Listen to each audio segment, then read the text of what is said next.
Welcome to tonight's live stream. I'm going to get started in a minute. I just want everybody on social media to know that the live stream is getting started.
Okay, now that I have let everybody know that the live stream is getting started, I am going to get into tonight's topic.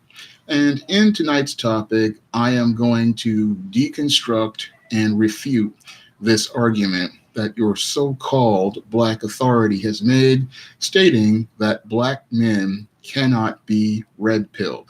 Now, this whole argument is completely ridiculous when you think about it, because if you understand racism and you understand gynocentrism, and gynocentrism being the foundation of American racism, you will understand why Black men were the first to take the red pill and why Black men had to take the red pill in order to survive out here. Because when it came down to America's gynocentric system is designed to go after Black men, because when it comes down to white supremacy targets Black men for the complete extermination overall. So in order for Black men to survive out here, Black men had to adapt to the situation. Now, when it came down to our American society, it being gynocentric, it is always meant to elevate white women. So our system is designed to elevate white women. And when white men are out here, they are looking for ways to protect those white women they are elevating. And because they want to protect those white women they want to elevate, what they want to do is create policies to oppress other men to keep them from they're getting involved with them. So when it comes down to your white men, they want to keep their white women for themselves in that high position, and they want to keep access to those women primarily. So that's why they will go out of their way to oppress Black men. And that's why we have this system out here that is designed to oppress Black men, which is called the Matrix. And again, this Matrix was designed to keep white men elevating white women, and they wanted to find a way to oppress Black men. So Black men were the first to take the red pill, and they had to take the red pill for their survival.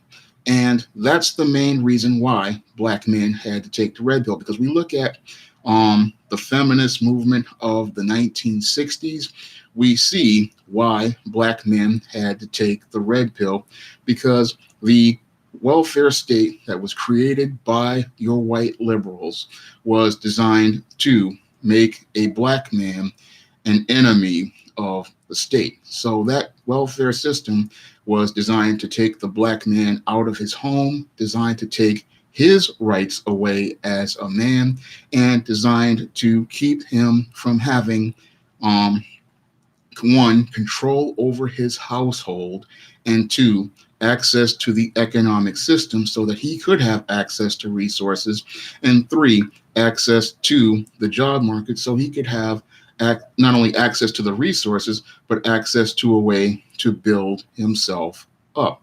So all of these policies and systems were designed by your white leftists, and those white leftists designed those things to oppress black men. Now, in order for those black men to survive out here, they had to take the red pill. And the reason why they had to take the red pill is because they had to see the reality of the world going on around them, because that world going on around them was all about oppressing black men, demonizing black men, and destroying black men. And that was all because when it came down to these white supremacists, they wanted to see black men eliminated, because black men represented competition to them in the economic system, and they represented an economic threat, because if black men controlled the households and control over the resources, that meant that those black dollars would stay in the black community, creating an economic system that would be one that would compete directly with the white economic system. So that's why a lot of these black men had to take the red pill, because these policies that were being created in the 1960s, as the feminist movement had told black women they could be like white women, and these white leftists told these black women they could become a part of the welfare system, the black women decided they would go and join with the feminist movement and go join the white leftist welfare state. And as they joined with those systems, they bought into the propaganda telling them that they could, one, be like white women, and two, told them that they could get access to the resources of the welfare state, and also get access to black men's money through oppressive systems like your child support and your through no fault divorce, the alimony, and other economic resources from the man. So they could literally strip the man of everything. And that all started with the black man.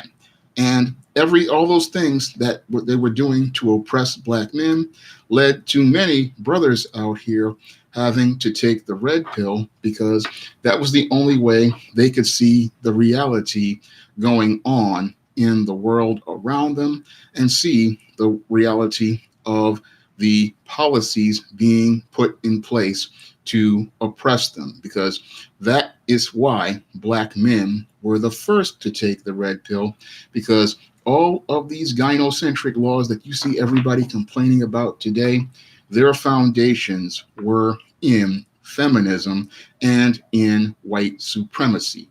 So this is why black men had to take that red pill, because that was the only way, again, for them to see the reality of that world around them. And if you see the reality of the world around you, then you can adapt to survive in that world, and you can set a course to protect yourself in that world from these gynocentric policies that these white supremacists were using to put black men in prison and to strip black men who were working of their economic resources through things like your no-fault divorce and your child support and go out here and literally take every asset that a man has worked to build over the course of his life, and even take away his safety and his freedom on these trumped up domestic violence charges over trivial matters like just the toilet seat being up, or if this man is out here dating, putting one of these false rape or sexual assault claims on that man. So back in the 1970s and the 1980s, many of these men out here, they had to take that red pill in order to get quickly adapt to the changing reality of that world and see the reality of that world. Now, when it comes down to black men, again, how can you say that we can't be red pilled when the whole concept of the red pill is not a white concept? Because if you look at the 1999 film The Matrix, that was a film not made by the original concept by a white man. It was originally made by a black woman, and it was made to talk about the world around us. So, and how we have to understand the reality of the world. And it was a black woman trying to show the reality of the world as it was, and how we get tricked into this whole blue pill false reality, and how the red pill shows us the real reality. So if the concept was created by black people, how can black people not be able to be red pilled? That is a critical question I would like to ask your pro-black authority who says that black men can't be red pilled when it was a black concept from its inception and foundation. And it was a black concept from its inception and foundation because, again, the original people who were oppressed by this system were black men, and the people who have been systematically oppressed by gynocentrism have always been black men. Because before black men started taking the red pill in the late 1970s and early 1980s with the first wave of black women who joined feminism and became the enforcers of this white supremacist policy, which was designed to emasculate black men, take black men's rights away, and prevent black men from having access to their children. What happened? I mean, these were the first black men to deal with this. So they were the first people to deal with this gynocentrism directly by taking the red pill. Because in the previous generation before, the greatest generation, where you had Emmett Till, a lot of these black men had no idea how dangerous gynocentrism was during the days of Jim Crow. Because when it came down to the days of Jim Crow, a lot of people, they looked at the white men who were out here participating in these terrorist acts like the murder of Emmett Till, and they looked at the males who went out here and attacked Emmett Till, but they just did not take a critical look at the female, Carolyn Bryant, who orchestrated everything. Because if these people had taken a critical look at these white women, they would see the gynocentric hand that was puppet mastering all of these beta white males out here.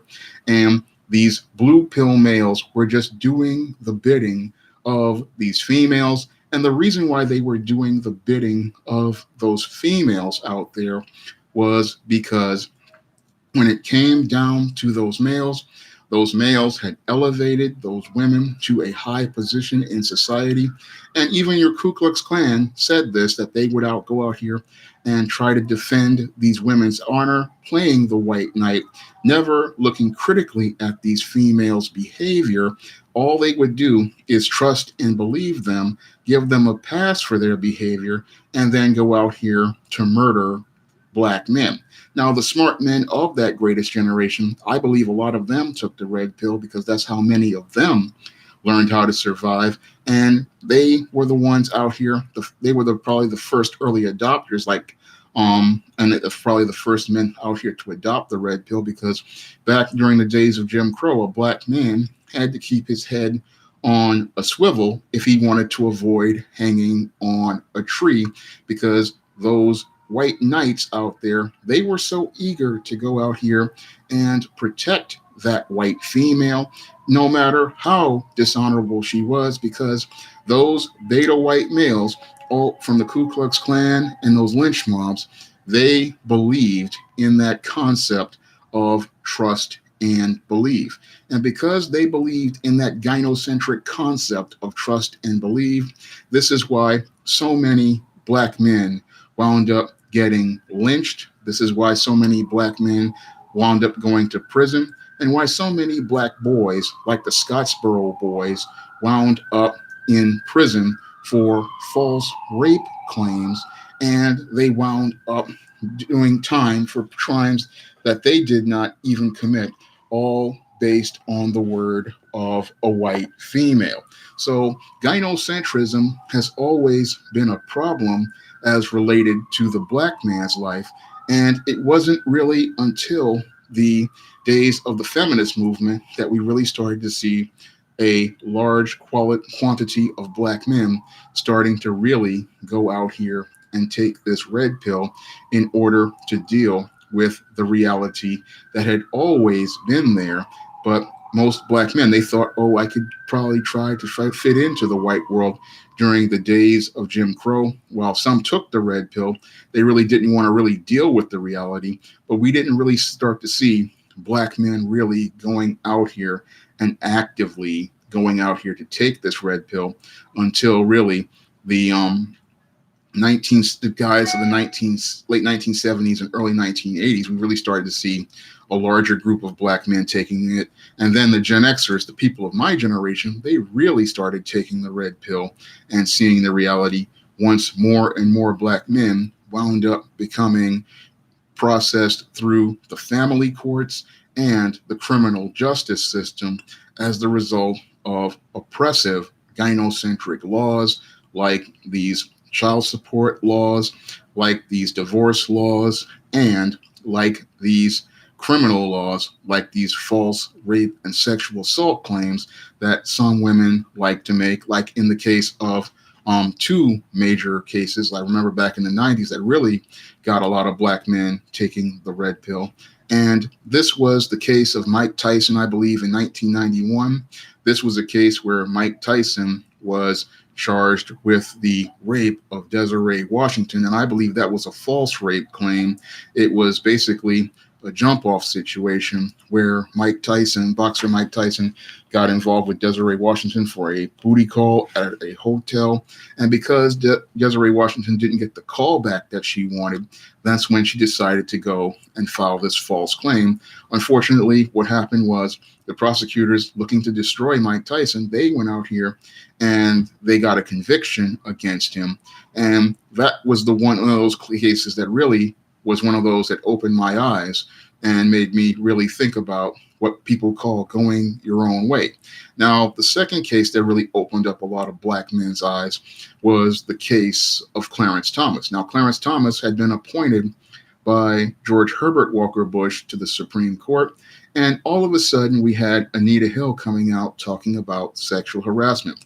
And what your Anita Hill had did to Clarence Thomas was she was trying to get back at your Clarence Thomas by using the victim position, which is what many women like to do, and try to use this as a way to derail Clarence Thomas from getting his Supreme Court justice judgeship, because she felt slighted about not getting some opportunity that Clarence Thomas had promised. And that's why she made these allegations against Clarence Thomas. And as everybody knows, Joe Biden was a major part of that Clarence Thomas hearing, trying to find some information against your Clarence Thomas. But in the end, Clarence Thomas still was given his judgeship because he managed to get enough votes, because most people didn't really believe Anita Hill. But that just showed how much power gynocentrism has in our society, that this woman could go out here and make these allegations. Now, Darius makes a point that, yes, Tupac Shakur also dealt with the false rape claim. And yeah, I remember that one. He also dealt with the exact same thing. And those cases really opened up a lot of black men's eyes, even and other talk shows like Oprah Winfrey, where she would always talk about these no good black men and these deadbeat dads, and she would talk about how these black men are so bad. And that was all part of the propaganda campaign to make black men look bad and to make black men look like monsters and brutes. And that was all what feminism wanted to do, because feminism is an arm of white supremacy. And as an arm of white supremacy, your feminist, what she wants to do is make the black man look like a boogeyman. And she wants to use the courts as a way to oppress the black man. And a blue pill black man, what he's going to do is fall for all of the traps, and he's going to fall into those traps because he's so busy trying to live by the book that he doesn't understand the book was always written to be against him. And that's why so many of these blue pill brothers out here wind up getting jacked up, because they are trying to play a rigged game. And the only way a lot of them finally figure out that the game is rigged is sadly when they wind up in the system, because they think that the system is fair and balanced. They believe the kumbaya narratives of things like these documentaries and stuff that talk about, oh, we're in the era of freedom and justice. The Civil Rights Bill of 1964 changed everything. And the truth of the matter is, the Civil Rights Bill of 1964 and the Voting Rights Act of 1965 had no impact on gynocentrism, because when it comes down to gynocentrism is woven into American society, and gynocentrism is a major part of what really drives white supremacy. And again, it drives white supremacy because when it comes down to white supremacists, they live to elevate the female. And as they live to elevate the female, they want to protect their access to white women. So they want to create policies that oppress black men. And those policies are meant to keep black men from being any serious competitive threat to their economic system, and to prevent them from having enough resources to get the attention of other men, because they want their women focused on them. They don't want their women focused on men of other races, because when it comes down to your white man, he is extremely insecure about his genetics, and he is extremely insecure about others being polluting his so-called gene pool. So when I listen to this argument where he's sitting there saying black men cannot be red pilled, again, this is an argument that is so ridiculous. It's just not funny, because if we did not have red pill black men, we would not have a black race today. Because if it wasn't for those critical thinking black men out here, we would not have anybody to go out here and be the survivors that were able to pass their genes on to the next generation. They would have all fallen into the traps of gynocentrism, and black race would have been gone a long time ago. But it was the red pill men who managed to survive, and it's the red pill men who are still managing to survive today, because it's the red pill men who see the reality of the world around them, and it's those red pill men who understand the true enemies of black men are gynocentrism, because gynocentrism is the foundation of white supremacy. Now, your gynocentrism, again, is the driving force behind white supremacy, because gynocentrism, again, is about everything revolving around the white woman. And because everything revolves around the white woman, this is why your white man creates these policies to oppress black men.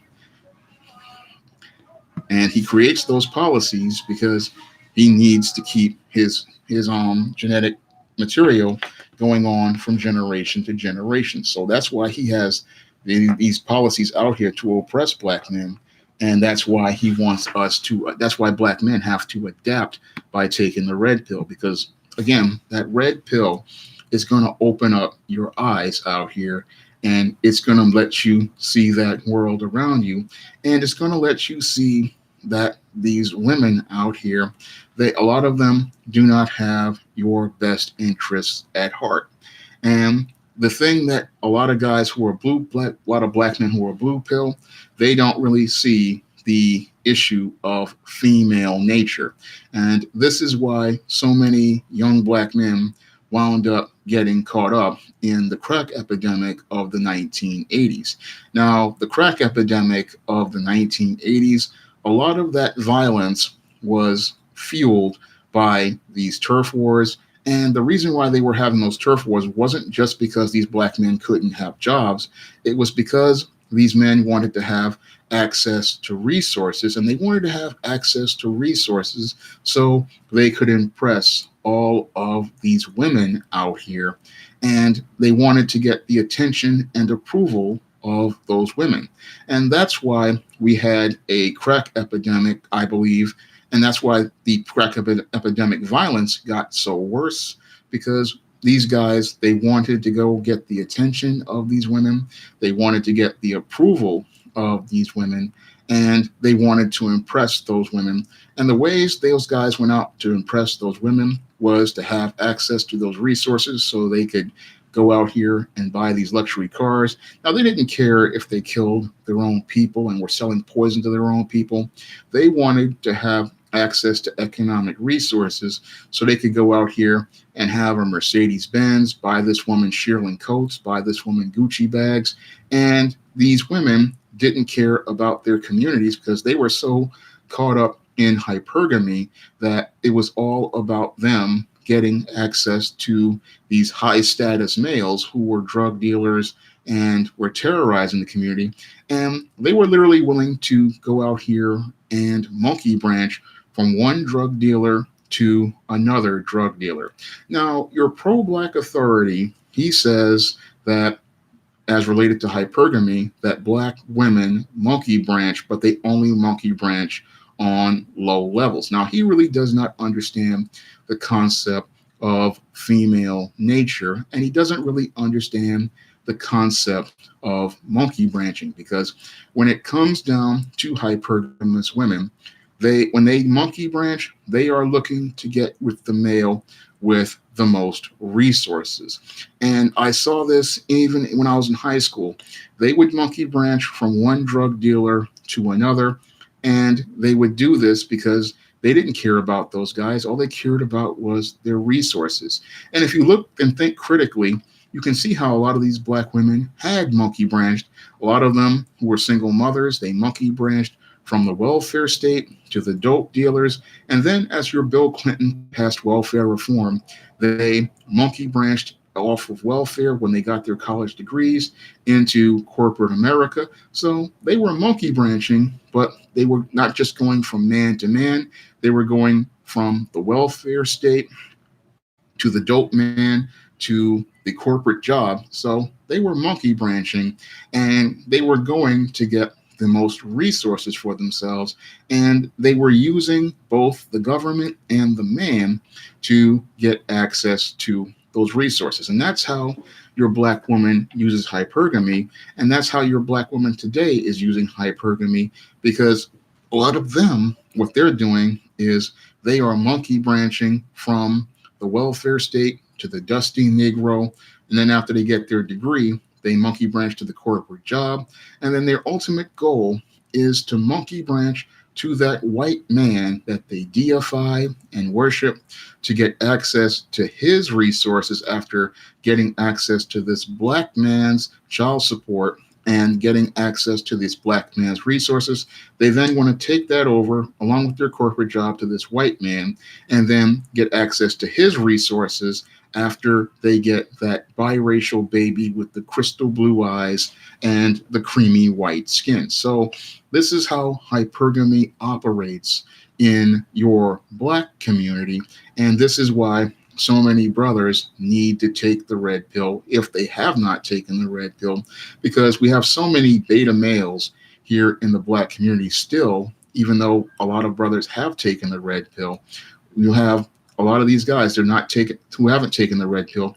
They can't see the female nature going on with these black women, and how that female nature is one that works against black male empowerment. Because any black man who understands what the road to black male empowerment understands that when it comes down to the modern day black female who has been compromised by white feminism, she is an enemy to black males who hope to empower themselves. And the reason why she is an enemy to black men who want to empower themselves is because she is one who wants to enforce white supremacy in the community and wants to perpetuate gynocentrism by teaching gynocentrism as a culture in the black community. Now, the black man who takes the red pill, he can see the harsh reality as related to your black woman. And because he is seeing the harsh reality as related to that black woman, he understands the importance of going his own way. Now, he is not going his own way of um uh because it's something that he wants to do. It is something that he has to do, because when it comes down to your black man, he knows that after he's taken the red pill, this is a case of life and death.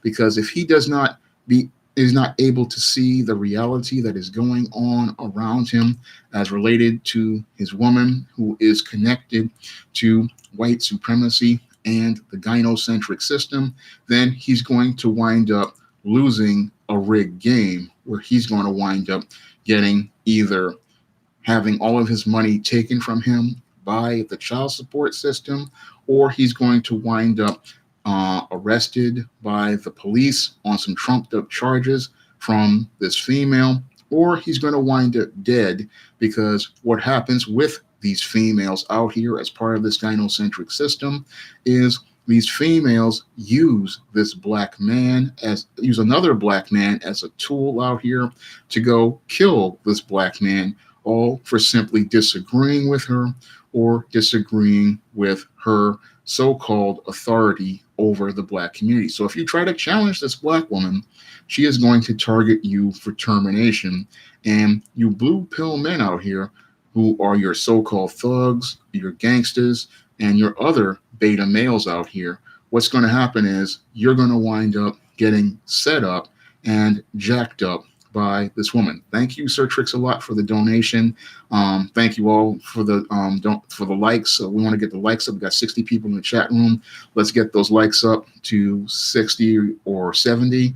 And I'm going to still keep talking about this because we really need to deconstruct this false concept that your pro-black authority has come up with, saying that black men cannot be red pilled, when again the original foundation of that red pill has to do with black male survival. Because if black men don't take the red pill early in age, what's going to happen is you're not going to live to be an old age.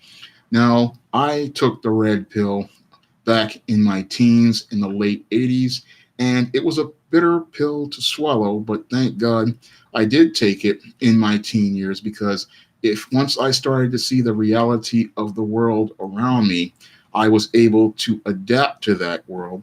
And that's something a lot of black men have to do if they hope to go out here and survive in this world as related to the three great enemies of a black man: white supremacy, gynocentrism, and your black woman. So those three things are the three great enemies of the black man. And once he takes the red pill, he sees those enemies for what they are. And because he can see those enemies for what they are, what's going to happen is he's going to be able to go out here and lay out a course for himself to survive in the world.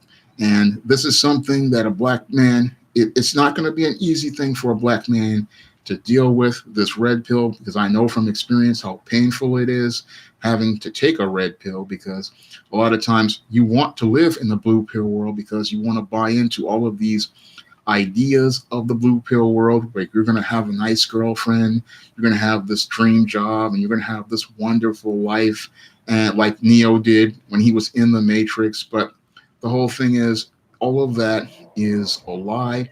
And if you buy into that lie, what's going to happen is, again, you're just going to get eaten alive by white supremacy and gynocentrism, and they're going to use your black woman to be the person to destroy you, because they know that when it comes down to the beta black male, he wants to have that relationship with that black woman. He thinks that that black woman is his friend, but what he doesn't understand is that black woman's mind has been compromised by the constructs of white feminism. And this black woman, because she's obsessed with wanting to be like a white woman, what she wants to do is get white acceptance or get access to those resources. And what's going to happen is she's going to turn you over in order to get access to those resources. And if she can get access to those resources, and what she's going to do is use one black man against another black man. And I've seen this in the Bronx, and I saw it when I was at Park West High School. These women would put one drug dealer against another, and they would do this again because of their hypergamous nature, and they would use one against the other in order to get access to more resources. Thank you, Flavored Genuine, for the donation. If you guys want to donate, you can donate through the super chat. I would really appreciate it. It would help me a long way in getting some of my projects off the ground. I have an ISIS graphic novel I have been trying to get off the ground. I wasn't able to get the Indiegogo through for it, but I'm going to try to do something through Patreon, and I'm going to try to use some of the donations to do that. And you can donate to the Patreon if you want to help me get this ISIS graphic novel off the ground. Leave the link in the chat. And you can support my books, and that also will help me a long way. But a lot of these guys, who were in the blue pill stage, thinking that this is their girl, that they love them, these guys had no idea these females were playing them. And if they had taken the red pill, they would have been able to see how these black women, even at a young age of 15 and 16, were out here playing these guys, using them against each other.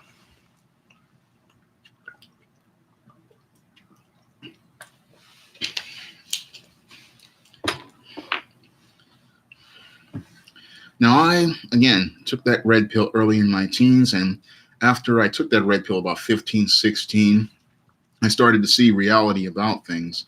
And my first experience was with a girl that I was thinking about getting involved with, and I started to see the truth about her after taking a red pill, and that she made the statement that said, Sean can't do anything for me. She was involved with this dope dealer. And I started to see the truth about that girl. And then after I saw that, I saw how she had disrespected me.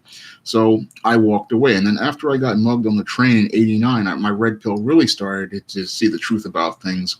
And I was still navigating through the red pill rage. And I saw the truth about people around me. And I saw a lot of black folks around me didn't want to do anything. And that's one of those things that galvanized me towards working towards getting my diploma, because before I was trying to work hard to do things in school, but I wasn't really as motivated as I should. But once I took the red pill and saw the reality of the people around me, that's one of the things that really pushed me forward, in addition, along with God, praying to God to change my life for the better, because I saw the reality of the people around me. They didn't really want anything. They were still caught up in this blue pill stage, in this blue pill world, where they were trying to go out here and impress these women and trying to be the coolest guy out here. And what happened was, that's what really helped me to really turn my life around, because I was really just coasting without any sort of direction. And it was one of the things that's positive about the red pill is that it gives you direction, because have to really thank you, Perry Deniselis. Really appreciate it.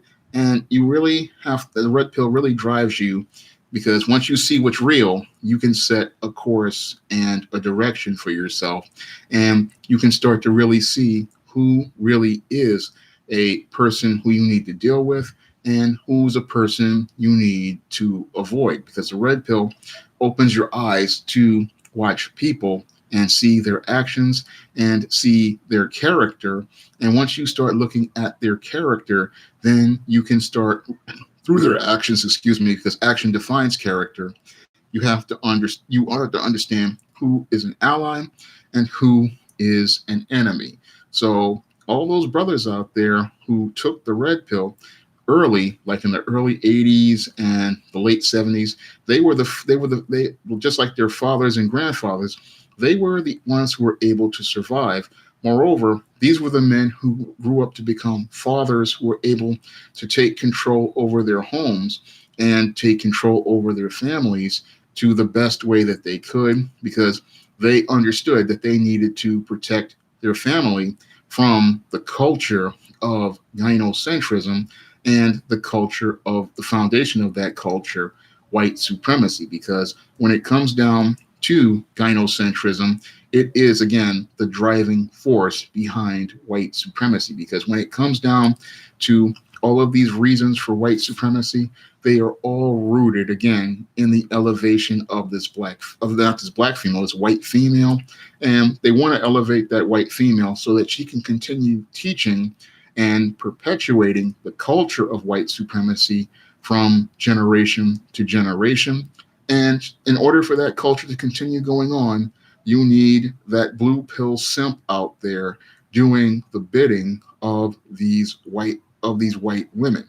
So this is something that your pro-black authority has no understanding of as related to white supremacy or even black men and this red pill, because most of these white racists out here, these are blue pill guys out here, and these beta males, they sit there and they do the bidding of these white women. Because if you look at history, you can see the burning of Rosewood, the burning of Black Wall Street. These were all done because some white woman cried rape, and then these beta male blue pill men went out here in order to defend the honor of this woman, as the white knights went out here to lynch, terrorize, and murder black people.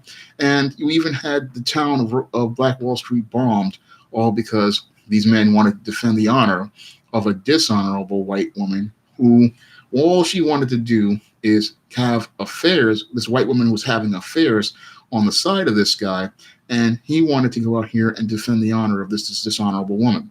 Same thing with your Carolyn Bryant, who was out here with this Emmett Till. The story or that the media wanted to tell you was they murdered Emmett Till because this white woman got whistled at. But in actuality, it was just female nature, because this Carolyn Bryant wanted to get attention from those men. So she fabricated the story about Emmett Till, and those beta white males went out here to terrorize and torture and murder that boy, all because this white woman wanted attention. And that shows how these blue pill men can easily be manipulated by this white woman, and how they can be stirred to violence, all based on what she says. Because when it comes down to the blue pill man, he's in a dreamland where he thinks that this woman is looking out for him, when in actuality, she is a hypergamous female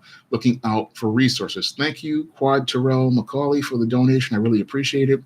Thank you, Datip, for the donation. I really appreciate it. Thank you all for the support.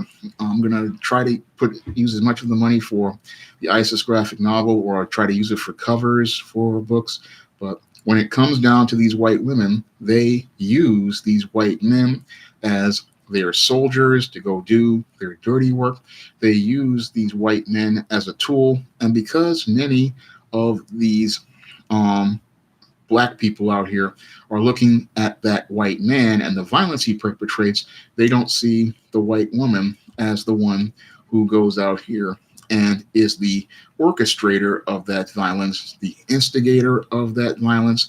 Because when you are in a blue pill state, all you're looking at is the white man perpetrating the violence, but you're not looking at the main reason why he is participating in that violence. But once you take the red pill, you start to see that the white woman is the reason why this white man is so violent, and you start to see the female nature. Now, for example, Supremo made a good point about Carolyn Bryant, because I made a whole video on Carolyn Bryant, because Carolyn Bryant shows you the hypergamous nature of your gynocentric white woman. Now, your gynocentric white woman, she is hypergamous. Now, after Carolyn Bryant orchestrated the murder of Emmett Till for her attention, what this woman did after even though those men got acquitted and then they confessed in Look magazine, your Carolyn Bryant decided to monkey branch to other men. So she divorced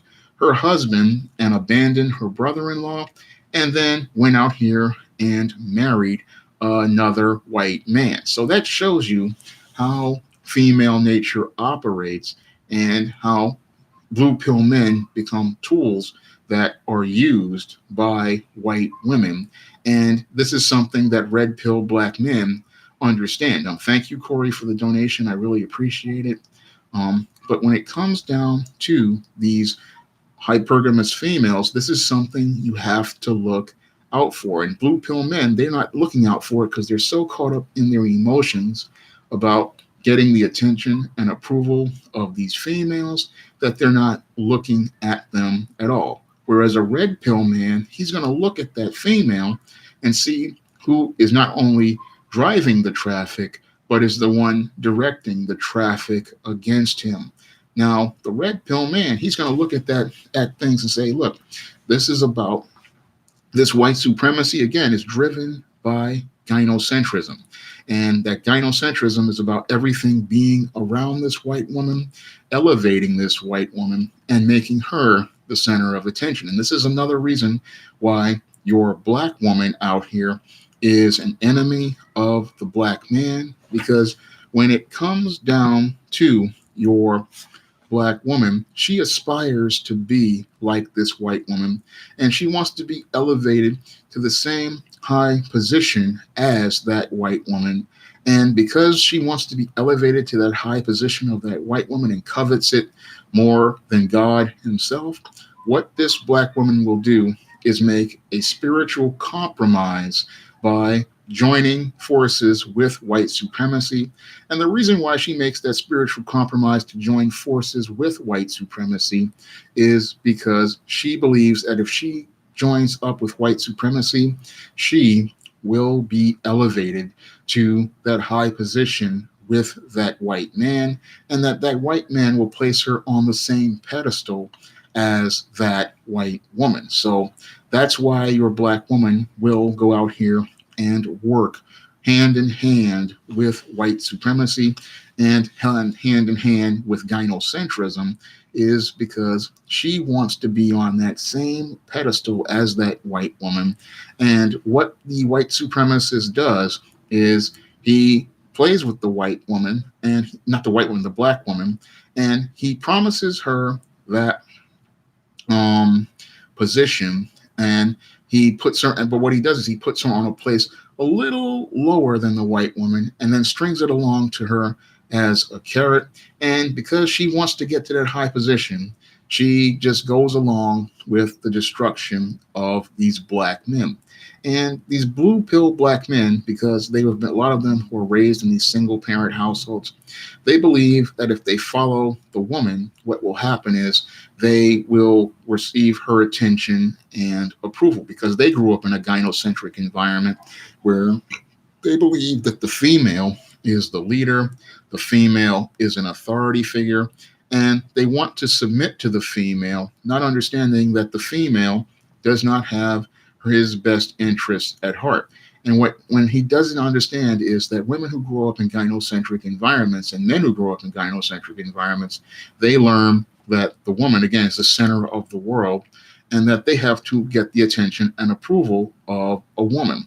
Now, these males, what makes them dangerous is they have this whole blue pill way of thinking, and they approach the woman from a submissive position, and they'll sit there and try to compete for the attention and approval of women. And this is what really led to a lot of these drug dealers and thugs becoming blue pill men, and they're sitting there trying to compete for the attention and approval of these women. Now, they look tough on the outside, but what happens to a lot of these guys is they wind up getting manipulated by these females. And because they are blue pill men, they are sitting there thinking that they can fight for this woman or fight over this woman, and that this is going to be beneficial to them, when in actuality, these females are just using these guys as pawns on and moving them around the chessboard so they can monkey branch and get that checkmate at their expense. Because once they get that checkmate at their expense, they move up to another level, leaving them either dead or in prison. And this was something I learned back when I was 16 years old, as I was dealing with the reality of the red pill. I remember reading a newspaper article about these two black men who had been fighting over this woman. And that was a major red pill moment for me, because as I read that article talking about those two black men in 1990, I believe, in the Daily News, that was one of the first things I thought about. I said, one of these men is dead, the other one is in prison, and the female they're fighting over is going to be out here with two other guys. And that was a major red pill moment for me, because it showed me the reality of men competing over women and fighting over women, because that's something a lot of black men, the blue pill black men, they don't really understand about fighting over black women. Because once you fight over black women, what you're doing is you're falling into a gynocentric trap where you're not putting yourself first, because that's something that blue pill men do, is they put themselves second, and they try to elevate this female, this black female, not understanding that the black female does not care if you elevate her, because she does not want your elevation. She wants to be elevated by the white man who she deifies and worships, because she wants to be placed on the same high pedestal as that white woman. And she will go out here and she will throw you under the bus, because what she wants to do is be pushed further on top by that white man. And that white man, he will sit there and destroy you, because he does not want any competition to his system. So these black men, they're sitting there, they're thinking that this black woman has their best interest at heart because of the way they were raised. And what they don't understand is the way they were raised in these blue pill single parent homes is socially engineered to destroy them. Now, this is a point I made in my book, The Man Crisis,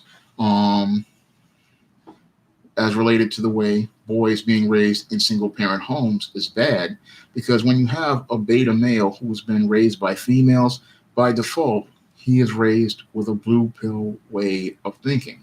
And your blue pill, oh, we have synthetic G in the stream. That's very interesting. But when it comes down to your blue pill man, he is just someone. He's been he's somebody who he's been raised by females. He submits to female authority, and he just does not have a clue to the world around him or a clue to what's going on. And these black males, a lot of them who are raised in these single parent households, these are guys, they are straight blue pill fools. And they wind up becoming tools of white supremacy, and they wind up becoming tools that wind up getting used to take down good working class brothers. Now, when you take the red pill, you see the threat of these beta males out here.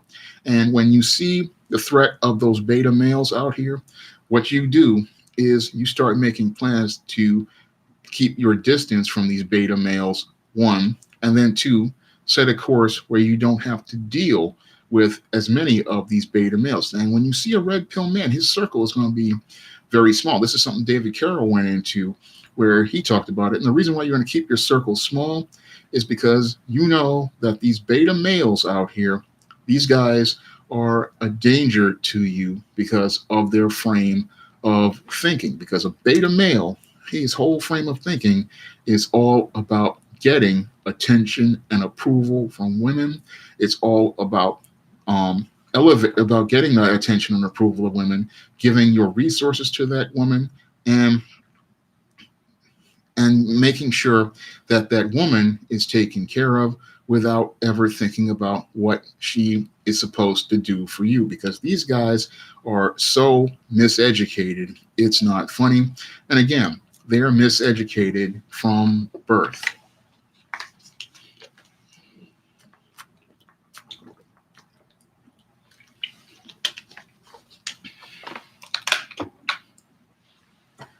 And they're miseducated from birth, but you can break out of it. And that's why a black man who is red pilled is someone who, that's a tremendous blessing to get. But it was a blessing I received at 16 years old. I didn't like getting the red pill, but I had to take the red pill if I hoped to survive. And every black man can be red pilled, because I'm living proof you can be red pilled, and you can be red pilled at an early age. You may not like what you see, but once you start to accept what you see and you start to accept the reality of what you see, you are going to grow in ways you never thought you could in your life.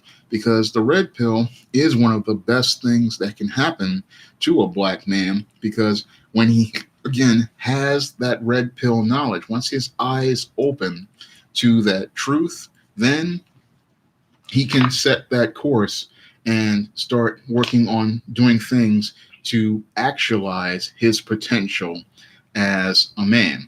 And that's something a black man has to understand at an early age, is that you have to start focusing on the goals you want to do in life and stop living for women. Because when it comes down to too many black men who have bought into these gynocentric concepts, these gynocentric constructs of having a girlfriend and a relationship first and putting women first, those men never grow to actualize their potential as men. They never work towards building anything. They never work towards developing anything, because all their whole life revolves around these females and revolves around making these females happy, an impossible task that no man should take. Because when it comes down to men, our job is to do the work of the living God, and our job is to go out here and do God's work on earth. And when you are sitting there buying into gynocentrism, you are making this woman a false god. You are putting this woman on a pedestal. And when it comes down to a lot of these black women, when you make them gods, what's happening is you are making this woman a god above the living God. And that's something that you just aren't supposed to do. And this is something black men, once they take the red pill, they realize they don't need to make this woman any sort of God, because they understand God's natural order. And in God's natural order, God is the head, then man, who is Jesus, who is the Son of God, is below him. And both of them are the direct connection to the man, who is the head of the family and God's steward on earth. And then you have the black woman, who is under the black man. And then you have the children. And that's the order. And in that order, that's how you get work done on earth. But when you look at these blue pill men who are caught up in gynocentrism, there is no order, because everything is chaos, because the man is following the lead of the woman, when in actuality the woman is supposed to follow the lead of the man. You have the man, he's following the woman, and he's believing that he is put on earth to serve the woman, because that's what a lot of guys learned back in the 80s and in the 70s from all of this feminist media they imbibed. But it's not until you take the red pill that God opens your eyes and you start to see how the order actually works. And the order, again, is the woman following the lead of the man, but the women, black women, don't want to follow the lead of the man. They want to keep the black man in a blue pill state, and they want to keep the black man in a blue pill state because if they keep the black man in a blue pill state, they have access to resources and they have access to male attention and approval, and they have men chasing them for attention and approval. And because they have these men going after them, they can use them for their resources, use the state for their resources, and then manipulate men as they monkey branch on their way up to corporate America, and then go to try to make a shot at that white man that they deify and hope to be elevated to that high position with that white man, and hope eventually that maybe that white man will place them in that same place as he places that white woman. Now, all of us red pill men, we understand how gynocentrism works. And because we understand how gynocentrism works, we know that that white man will never place a black woman in the place of that white where that white woman is. He'll never put a black woman in the place where that white woman is, because he wants to have that white woman as the pinnacle of beauty, ideal of beauty, and he wants her there because as the first teacher of culture to his children, he needs her to teach and perpetuate white supremacy to the next generation. And because he needs her to teach the culture of white supremacy to the next generation, he's always going to keep her in that high position above everyone out here. And that's why he will go out here and elevate the white woman to that high position and have his white knights out here, beta males, protecting that white woman. And then he'll have this black woman out here strung along, have her thinking she's got a shot at that position, but she never had a shot at that position.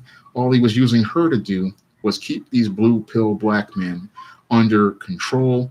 And that's really how things go overall. But your blue pill black men, they can't see the big picture. Ja asks a good critical question. What about a mulatto? Well, the mulatto, or the mixed race woman, the white supremacist uses her to also keep the black woman under control. And what he does is he places her on another pedestal right below the one where the white woman is, and has the black women chasing her, because as I wrote in my novel Spellbound, the black woman is spellbound by these biracial women, and they usually, even though they hate them, they want their position, and he wants them chasing that position. And because your black women are blue pill, they'll sit there and chase that position where that biracial woman is, and they want to go out here and be on that position. They believe they can knock her off the pedestal and be in that position. But in actuality, again, this is a setup for these blue pill women who don't see the reality that you chasing after these hierarchies is why you keep failing. And if you keep chasing these hierarchies, you are always going to fail, because as long as you keep seeking the validation and approval of the gynocentric system and keep coveting the role of the white woman, you are going to be like a mule led by a carrot. And that carrot is just meant to keep you running on that treadmill, trying to chase after that position. And as long as you keep chasing that position, you are going to lose, because you are playing a rigged game. And this is something that your black women don't understand. This is something your biracial women some of them don't understand. And this is what blue pill people in general don't understand. And your blue pill people, they just keep chasing these hierarchies, not understanding that the whole game is rigged.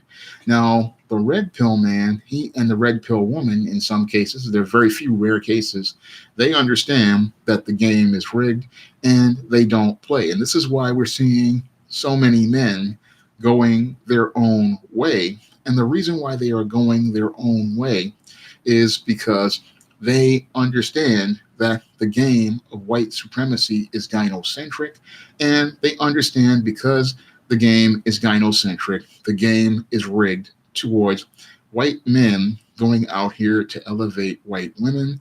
And the reason why, again, they're doing that is to continue perpetuating white supremacy. And black men who have been red pilled understand that that gynocentric system is racist, and that system creates oppressive policies to keep black men down because they fear competition from black men, and they also want to keep they want to use that system and it's related to black women to keep black men oppressed, because as long as the black man has to deal with things like these policies from family court, divorce court, and even criminal court, then he cannot go out here and build in his community. And it's all done, all the resources go to the woman who continues to consume. And what does she consume on? She goes out here and buys products from that same gynocentric system created by the white man, enriching him at the black man's expense. And this is something that your pro-blacks don't understand about the gynocentric system, because they really are caught up in gynocentrism. They're the ones sitting there believing that this black woman is a queen, and they're thinking that they could create something to elevate your black woman. But the truth of the matter is, when it comes down to a good majority of blue pill black women, they don't want to be elevated by black men. They want to be elevated by white men. So if a black man like myself creates a positive image of a black woman, in 90% of the cases, those black women are going to reject that image, not because it's a not because it's a positive image, it's because the image comes from a black man. Now, that same image that elevates the black female, if it comes from a white man, those black women will take it from a white man, but they won't take it from a black man, because it's all about the covert contract that they have with themselves. And that covert contract that they have is they want to get that white male attention, that white male approval, because they believe if they get that white male attention and that white male approval, they have a shot at being placed on that pedestal that that white woman will be put on. Thank you, K10, for the donation. I really appreciate it. They believe they're going to be put on that pedestal. And this is something they just don't really get, because they are still in their blue pill phase. And it's hard to get your black woman out of that blue pill phase into the red pill phase, because once you get into the red pill phase, that means that it's going to be very painful. And one of the most painful things for black women is dealing with the fact that if they take this red pill, that means that you have to accept that you are not going to be elevated to that high position that the white woman is on. That means you are not going to get the attention that that white woman is going to get. And it means you may never get the approval on the level of a white woman. And that's something a lot of black women have a hard time dealing with. And that's why they would rather be in the blue pill world. And that's why it's next to impossible to red pill a lot of these sisters out there, because they want to be in that white man's world so they can get attention and approval. And when it comes down to them, they will always see a black man's attention, approval, and even his elevation as second best, because they believe that the white man's approval is the first best, because they see that white woman being elevated to that high position in society, and they want that for themselves. So this is why it's going to be next to impossible to red pill a black woman, but it can be done. But it just means that that woman has to accept the reality that she has to accept that the love of her black man is good, the love of her black man is something strong, and that the elevation of her black man is a beautiful thing, and it's more beautiful than white male validation, and that comes with the living God putting his spirit in the black woman and her opening her eyes to see the truth. So that's something that's very hard to do, because when it comes down to your black woman, she really has a hard time dealing with that, because she is so plugged into this matrix that she wants it to work, but it's never going to work. And that's why it's just next to impossible to do it. But when it comes down to black men, they are a lot easier to red pill, because they see the world, because they're logical thinkers, they see the world for what it is, they see the world for what it's about.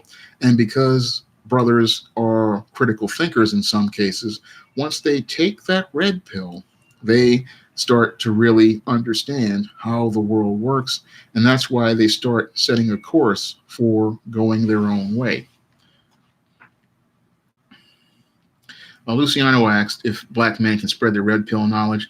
They're doing that right now. We have brothers out here spreading red pill knowledge right now, and they're spreading red pill knowledge to other black communities on places like Facebook, YouTube. I did it on my blog for several years when I was writing men's issues blogs, and we go out here and we've been spreading this red pill knowledge for some time. The reason why we spread the red pill knowledge is because once we see the reality for what it is, then we want to teach others about the reality, because we understand that just like Morpheus in the Matrix, when people get unplugged, it's something that has to be done, and it's something that a person needs guidance to go through, because if you don't have any guidance, you're going to be in that red pill rage. I'm glad to see you here, Dr. Games. Hope you'll be here for the next stream.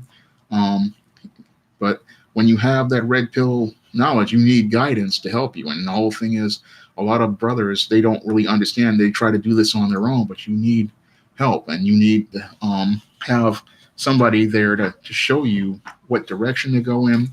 I mean, when I was starting to come into red pill knowledge back in the 80s and the 90s, there really wasn't many forums. But in around 2010, when I lost my job, 2 years after I lost my job, I started to learn more about men's issues, and then I learned about this whole men going their own way thing, and that really helped me to get more understanding about black men and the world that we deal with.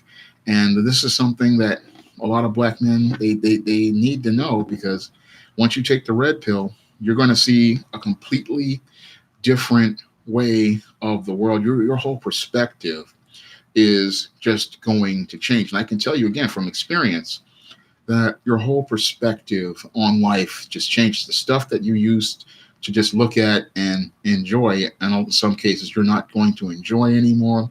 The people who you used to deal with, you're not going to want to deal with, because you're going to look at them critically, and you're going to look at situations and look at things in your life, and you're going to want to walk away from stuff, because it's just, you're going to see the reality for it, and you're going to think that it's the most painful thing in the beginning, but in actuality, it's God growing you and God showing you how the world is, so that you can set a course to go his way. And I believe that men going their own way are actually going God's way, because when I look at the Apostle Paul and what he said in the Corinthians, where he told men, if you're not married to a wife, to not seek a wife, because the man who is going that way, who is single, he is a man out to do God's work on earth. He's somebody who can work doing God's work on earth. So I see where it's about getting men back on their course and getting them back into God's natural order. And I wrote about that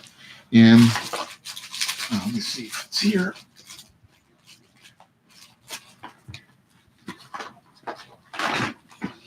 In The Man Crisis, and I talk about that.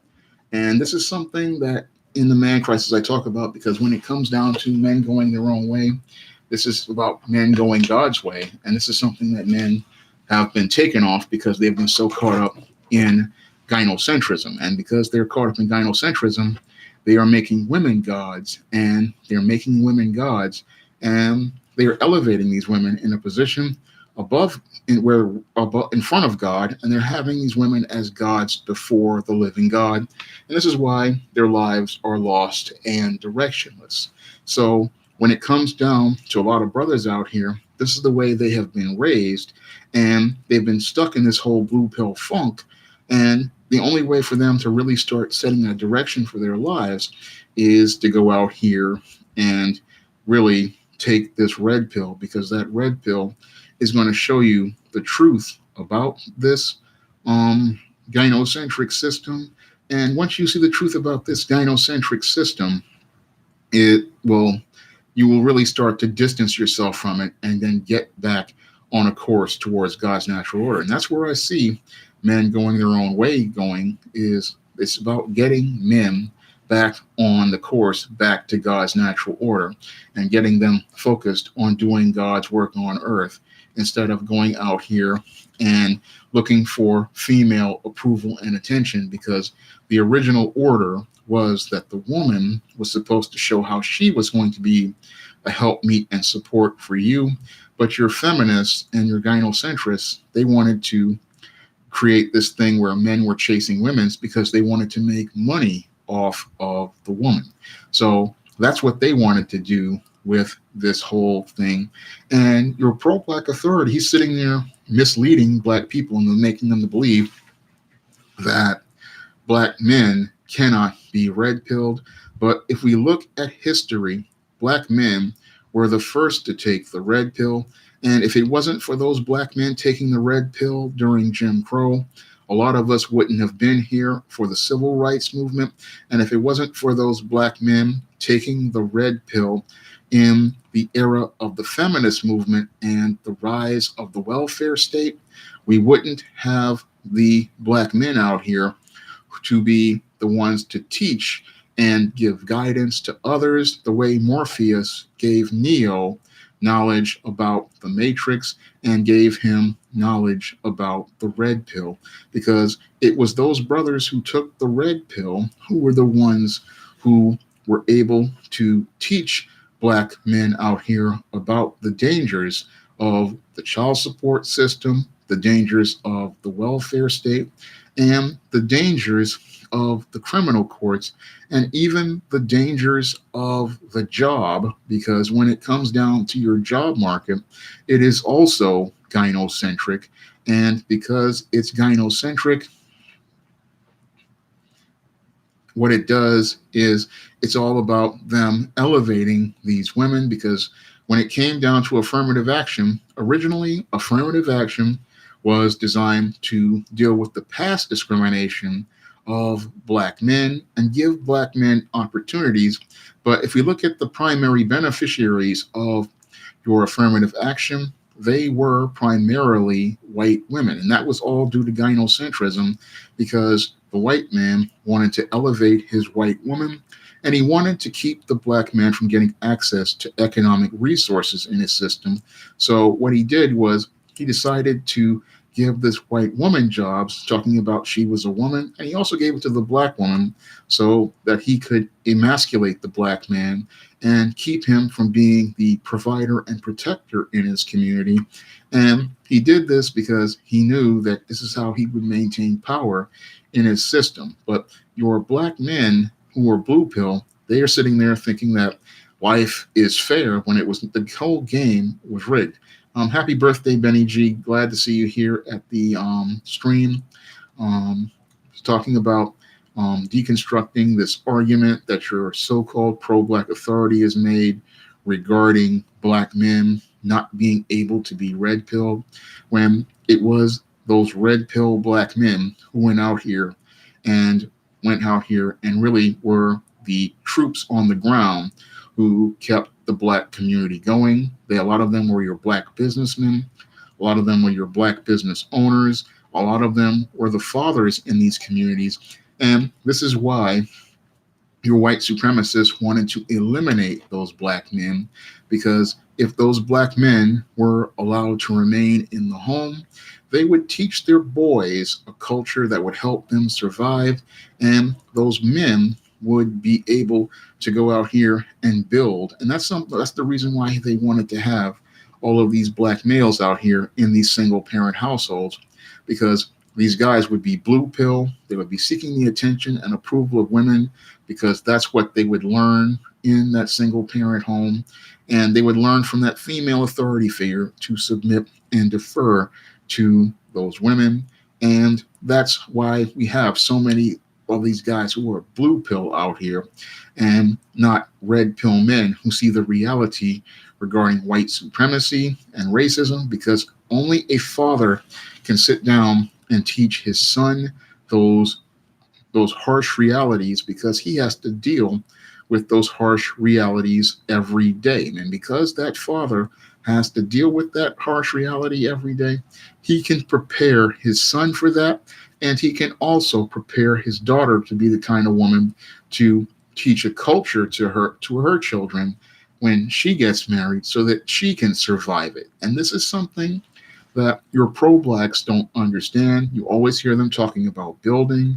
You always talk about things like building a new community. But this is something you can't do without a black man, and a black man who has the right mindset. And the only way you can get the right mindset towards that is by taking that red pill and opening your eyes to see the world for what it truly is.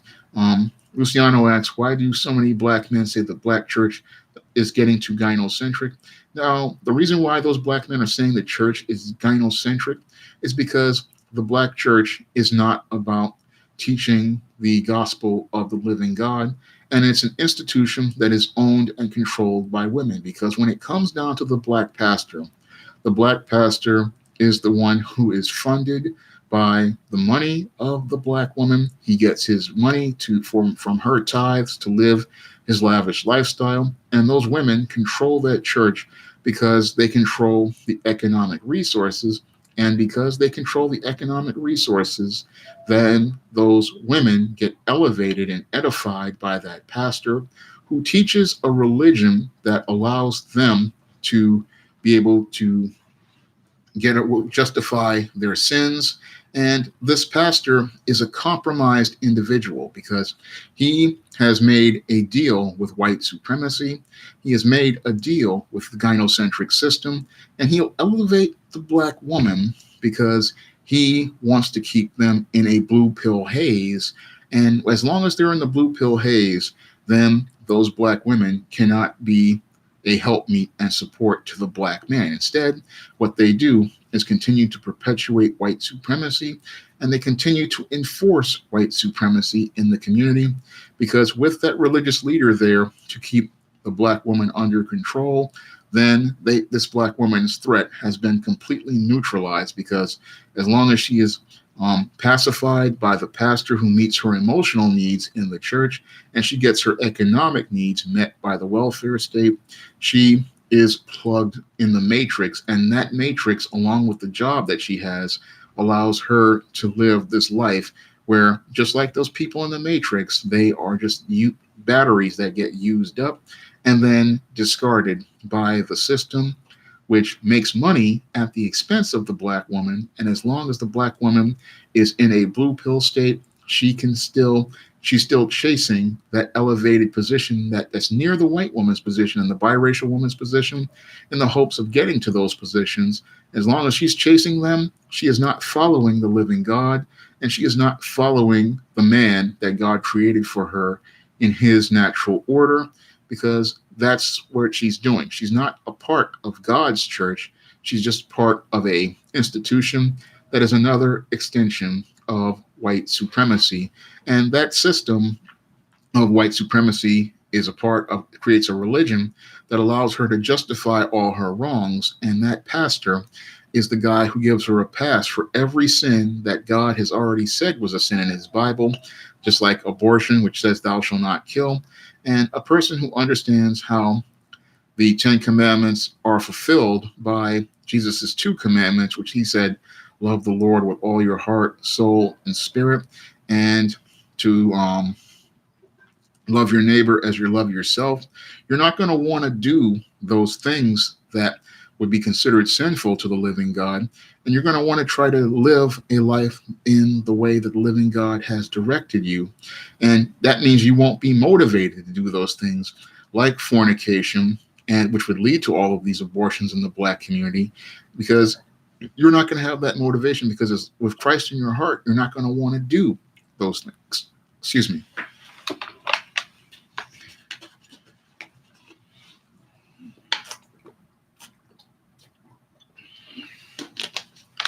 But you're not going to want to do those things because it's just not going to be a part of you, because Christ is going to take that part out of you. But you can't get that part even to know the living God, because your black pastor, he refuses to preach those kind of sermons because he wants to make money at the expense of the black woman. He wants to make money on teaching the black woman a religion, and a false religion at that. And this is something Jesus talked about as related to these false teachers and these false Christs, and that they would be coming. And your black pastor is one of these false prophets out here, and he's misleading this black woman.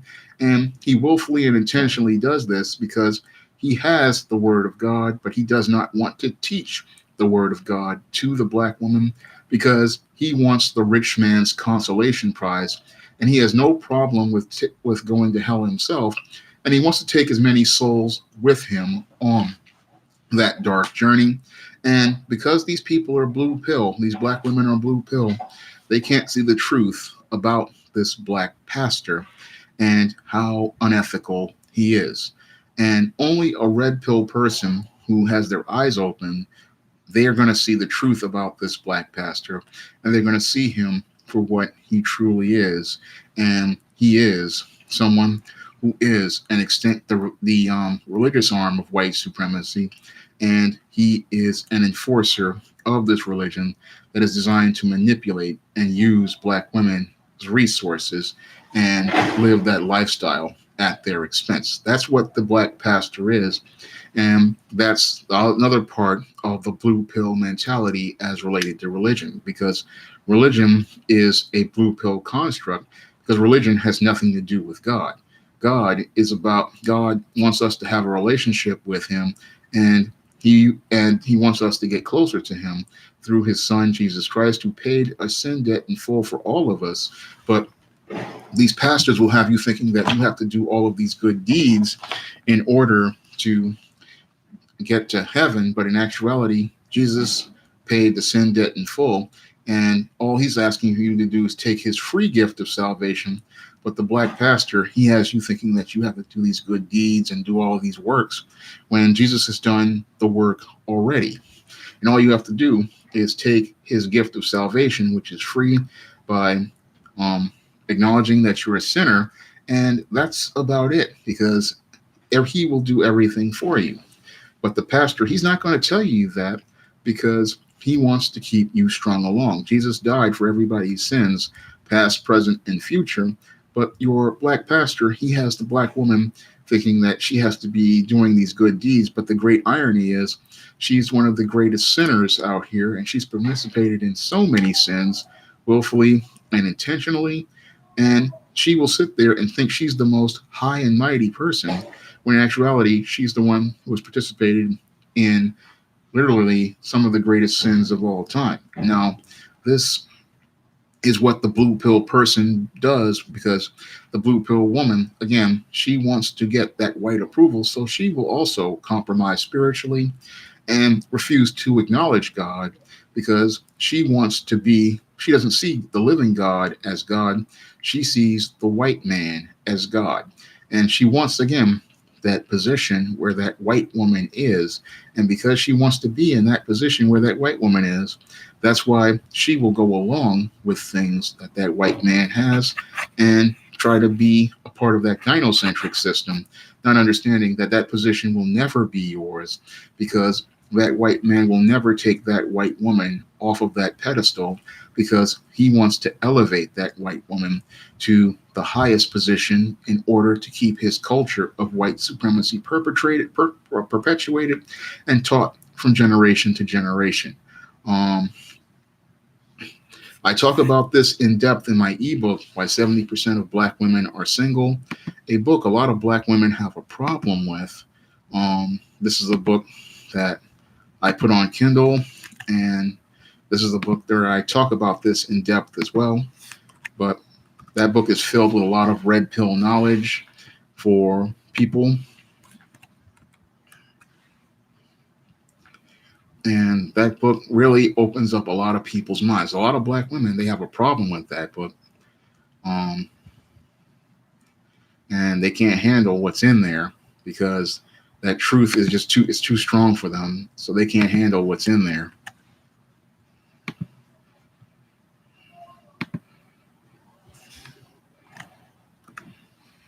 Okay, I left a link to Why 70% of Black Women Are Single in Smashwords, and that knowledge in there, those Black women, they couldn't handle it. So a lot of people, they read it, but they can't handle what's in there, because a lot of those raw truths are there, and it's a lot of red pill knowledge in there. And just like but when it comes down to Black men, more and more of us need to get red pill, because that's the only way we're going to survive to see the reality of white supremacy and see the truth about white supremacy and its gynocentric foundations. Because the pro-blacks, they'll sit there and talk about white supremacy, and they talk about it from the perspective of that white man, because everything with them is about an evil white man. But a red pill man understands that what drives that white man, again, is white women, and they're driving those white women because driven by white women is because they want to elevate that white woman to a high position, and they need her in that high position to teach the culture of white supremacy to the next generation. And they'll use these blue pill men out here to do their dirty work. They'll use these blue pill men as soldiers. They'll use these blue pill men as white knights. And these men are plugged into the matrix of white supremacy.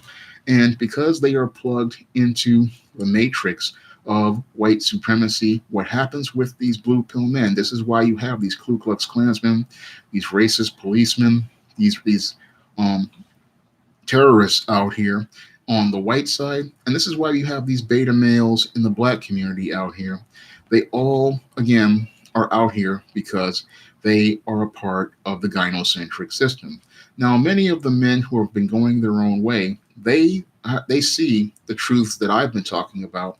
They have studied the history, and they see the truth regarding these red pill facts as related to history, and Black men. And Black men who take the red pill, they're the ones who can see this reality for what it is. And because they can see this reality for what it is, they can set a course for themselves, because as logical thinkers, they can see the truth about things. And once they see that truth, as painful as it is, they can then accept that truth.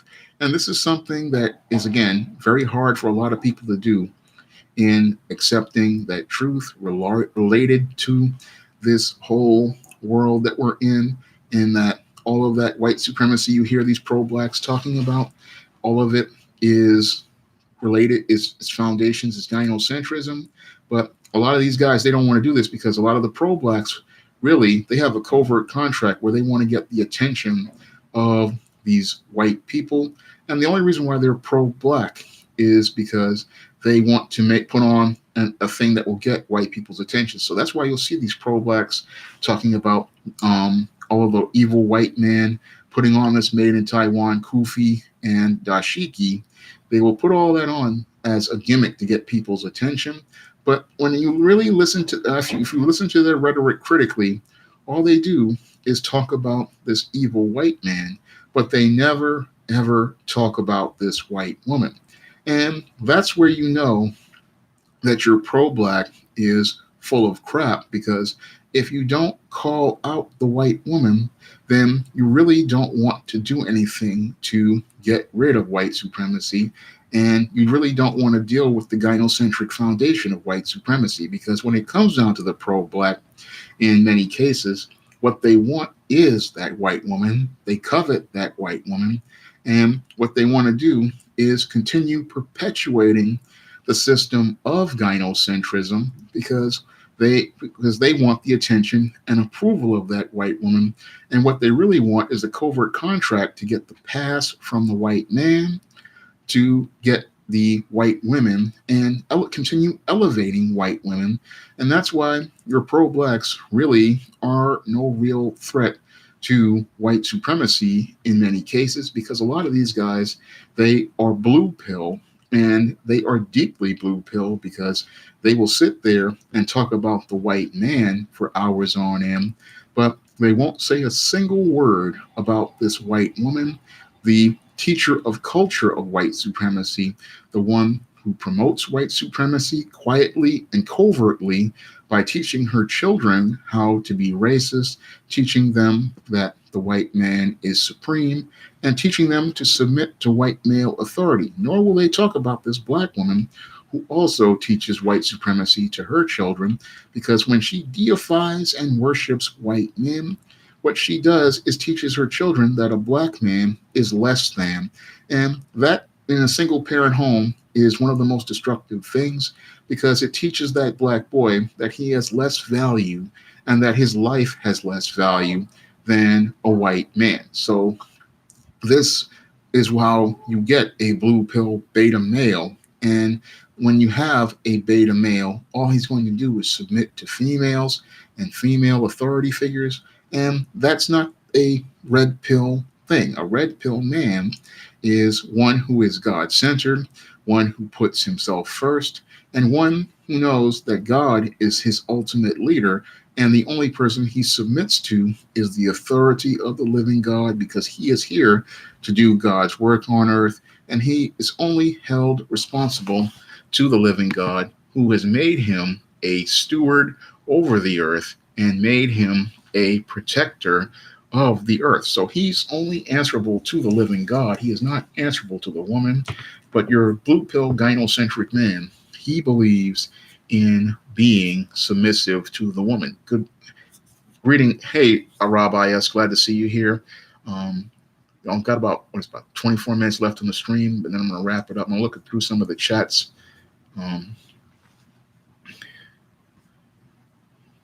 It's a big chat, so.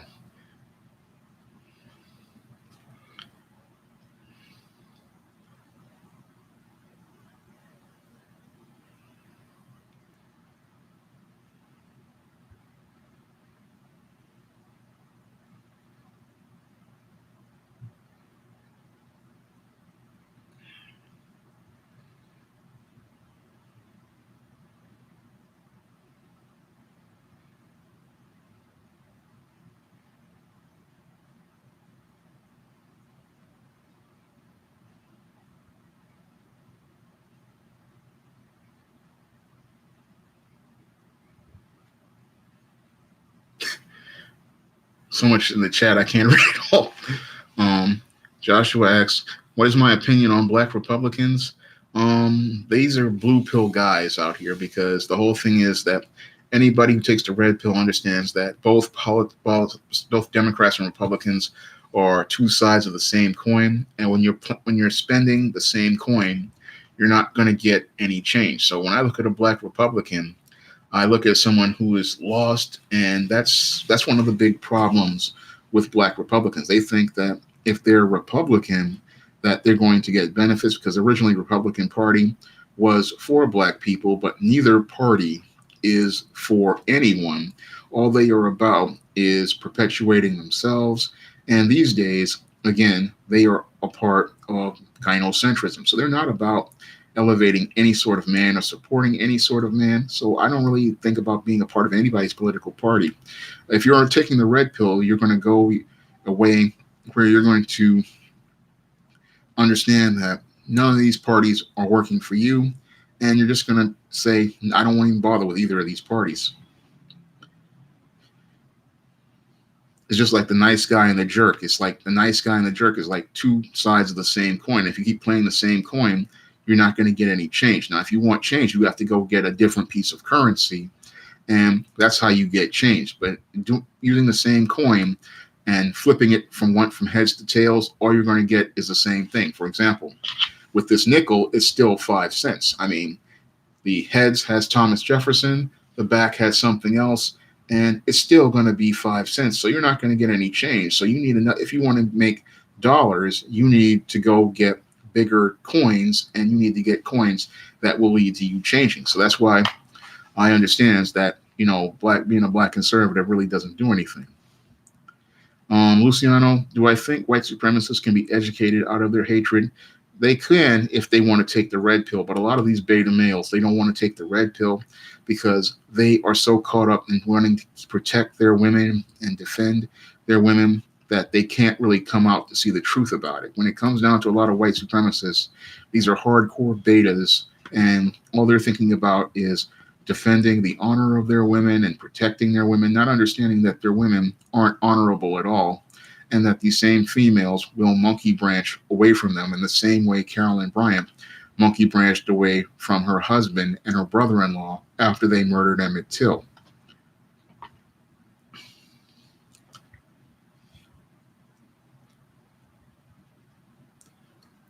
Yep, Rob makes a good point. Most white supremacists are blue pill, they are betas and omegas. They are not red pill men, because a red pill man understands that he doesn't hate other races. He understands that these guys who are out here being racist, they are being driven by gynocentrism and looking for female attention and approval, and they are literally controlled by females. So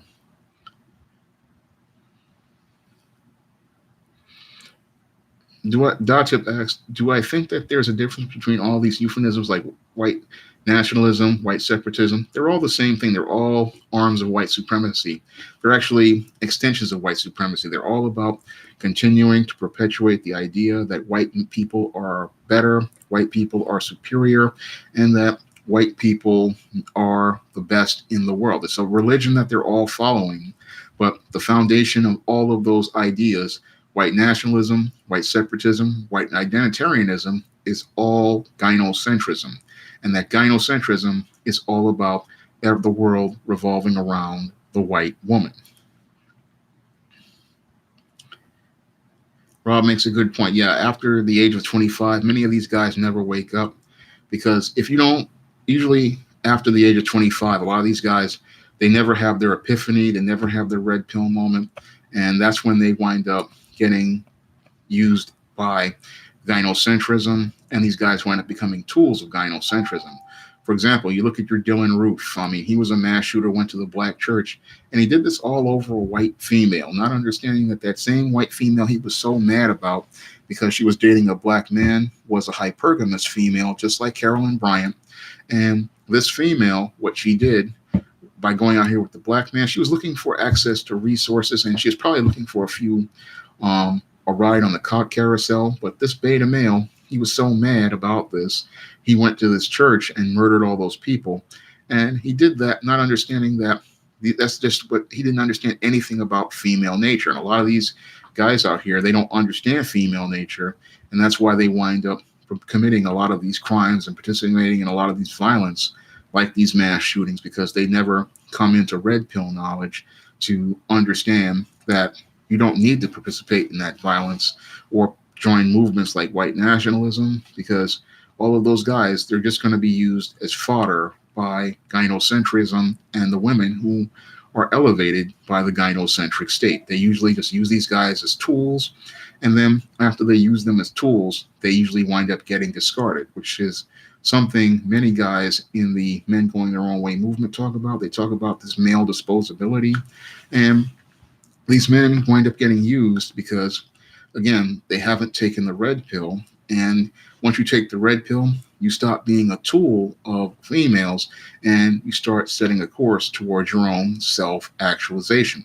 And black men who take the red pill, they usually start setting a course towards their self-actualization because they understand that they have to set that course if they hope to really build anything. Edek asks, do I think Aisha Curry's true aim in her statement? Well, Aisha Curry's aim in her statement really was to disrespect her husband, because with that whole statement, she was looking to go out here and find a way to emasculate that man, because any woman who truly loves her husband, she's not going to make no statement like that saying that she wants the attention of other men. And your Stephen Curry, the response he gave showed how he's so deep in the blue pill that he doesn't understand how this woman has disrespected him, and he doesn't understand that this woman has literally put a middle finger up in his face. Now, back when I was 15 and I took the red pill for the first time, and this girl told me that I couldn't do anything for her when her boyfriend wound up in jail, a guy who was in and out of jail. That was the red pill moment for me, and I saw that this woman had no respect for me. I mean, I was interested. She was still interested in me, but then I saw the truth about her, and that was part of my red pill moment, one of those red pill moments for me. And I understood the truth. And once you understand the truth, you start changing your course. You navigate through your emotions and you say, okay, this woman has hurt, has said something to me, disrespected me. Now I need to navigate through my emotions, and I need to just leave this female alone. But your Stephen Curry, he goes out here, puts up an Instagram saying, keep being you. So basically, he's just letting her know that he's not going to set any boundaries for himself. He's not going to establish any standards for himself. And he's not going to insist on having people show him respect. Because what he has done now is he has let the boundary let her be able to push the boundary. And what she's going to do now that she knows that she can get away with pushing the boundary now is she's going to go out here and now, instead of just looking for the attention of those men, because what she did with that statement she made on Jada Pinkett's Red Table Talk was put out that bait language. This is something I talked about in Misadventures of Captain Save-A-Ho. That ebook, Misadventures of Captain Save-A-Ho, I talked about that. Put a link to that one from the Smashwords version. Let's see, where is it?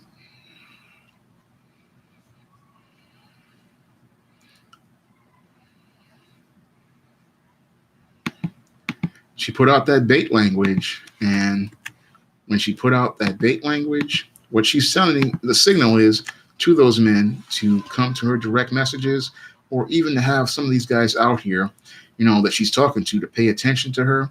And what she's going to do now is she's going to go out here and entertain those guys. And because he didn't check her, she's going to go out here and try to make a move on those guys. Now, any man, what they're going to do is go out here and they're going to check that female, and they're going to let her know that you're not to be talking about me like that. And if you want the attention of those other men, you go be with those other men. Because when I remember when I was 15 and that girl said that, I said to myself, okay, you want that guy? You go be with that other guy. I'm not dealing with you. And that was a very painful thing for me, but it was one of those first moments that I learned about being a man and having standards and setting boundaries for myself. Because if you set boundaries for yourself and have standards, then what's going to happen is you're going to create a line in the sand that people have to respect. John Wright asks, is it our job to save, shape our Black women? In some ways it is, but we can only save and shape those who want to follow our lead. So those who want to follow our lead, we can work with, but those who don't want to follow our lead, we just have to leave them to themselves, because that's somebody whose moral position is going to be one that you can't work with. And if you have that woman involved with you, she's going to set a course that really messes up your culture and your family. Jesse Lee Peterson, tip, I don't think that he's an alpha male, because an alpha male doesn't boast about it. An alpha male is actions, not words. And an alpha male, he shows leadership through his actions, and his leadership ability is through his ability to be patient, understanding, and also he teaches others and mentors others. Because a lot of people think alpha male is like being some sort of strong masculine boss, but an alpha male is one who sets a course for himself, sets a direction for himself, and he leads himself, and he follows God's order. And that's an alpha male. But most guys, they think alpha male is this hyper masculine thing, but it's not. A masculine man is one who who defines masculinity under God's terms, understands that God created masculinity, understands that God made men first, and he wants to follow God's lead, and he wants to be a man who is Christ-like, because as a man is trying to be like Christ, that's how he becomes closer to God. And that's something that black men have to start understanding about masculinity, because alpha male does not mean that you brag about being an alpha male. An alpha male is about actions. It's not about words. I don't know what happened to that girl in high school. I changed high schools back in 1990, and I ran into her once in 1990, and then I never really talked to her after that again. I just went on setting on my course, because once I had taken that red pill and really started focusing, I put her in the rearview mirror and forgot about her. And over the last 30 years, I spent more time building and writing books that I don't even think about her in any way, shape, or form. I only use her example to teach others. And that's what I use, because I want other men to understand, that when it comes down to females, if they are out here and you don't take the red pill, they will sit there and use you and make a complete fool out of you. So that's one of those things that I learned early on. I thought it was one of the worst moments in my life when I was 15, but it was just God shaping me and preparing me for my future and helping me to become one of those things that helped me to become a man out here. And that's something that the red pill does. It helps black men learn how to become a man and grow into a strong man. Night Crusade is talking about my Obsidian. Yeah, I was on Obsidian several times, and those interviews are classic. Have you seen my Judge Joe Brown one? That one's on YouTube too. So I've done interviews with Judge Joe Brown recently. That was about a couple months ago, and I did several with Obsidian. I don't know about Tommy. I can't say that he's an alpha, but Luciano asked, do I think that gay white men benefit from white supremacy? Some of them do, but when it comes down to white supremacy, it's a really screwed up thing. I don't know.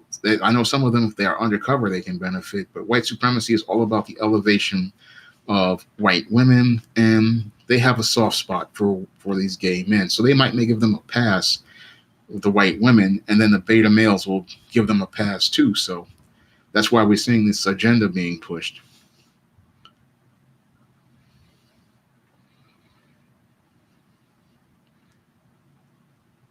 Rob IX asked a question. I find a lot of black men who claim alpha but act beta refuse to take advice or learn red pill knowledge. How can you get through to them? Well, when it comes down to those type of men, it's adversity that's going to teach them, because if you refuse to take the advice of men, then what's going to happen is you're going to have to learn the hard way. So the only way things are going to get through to those guys is they're going to have to keep hitting that same wall over and over again. And when it comes down to a lot of these beta males, usually they just have to keep hitting that wall over and over again. I plan on doing a video on that Colorado shooting, but I need to get some more articles read, and I need to study on that, Joshua. I want to do a video on it because I think it's another textbook example that I talked about in my book, The Man Crisis, and I think that I'm going to try to do some more research on it, because it's clear to me that this is another beta male, because beta males love to participate in these mass shootings, and they love to participate in these mass shootings because it gets them attention like the beta male wants, and it's a way for them to hurt as many people as possible. So when it comes down to that one, I really want to do a video on it. Yeah, The Man Crisis is on Amazon in paperback, and it's also on the Smashwords Network, and it's also on Barnes & Noble in ebook. But you can get the paperback on Amazon. So Man Crisis is up there.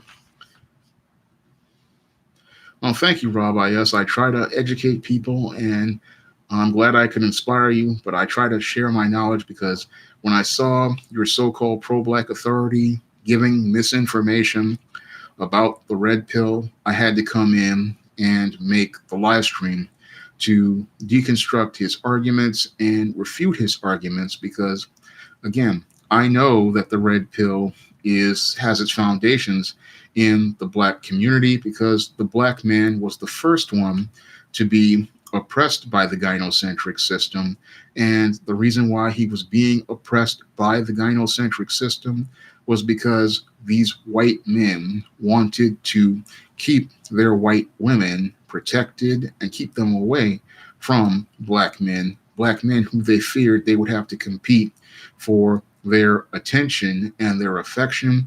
So that's why black men had to take the red pill, and they really had to take the red pill in the late 60s and early 70s because the welfare state was out here, and you have these laws like child support and these other laws like these domestic violence laws, all those laws that white men are dealing with right now. Black men were dealing with them back in the late 60s, the 70s, the 80s, and the 90s, and we were dealing with them first. And many of those white men didn't think of it as a problem when we were dealing with the family courts and the child support system.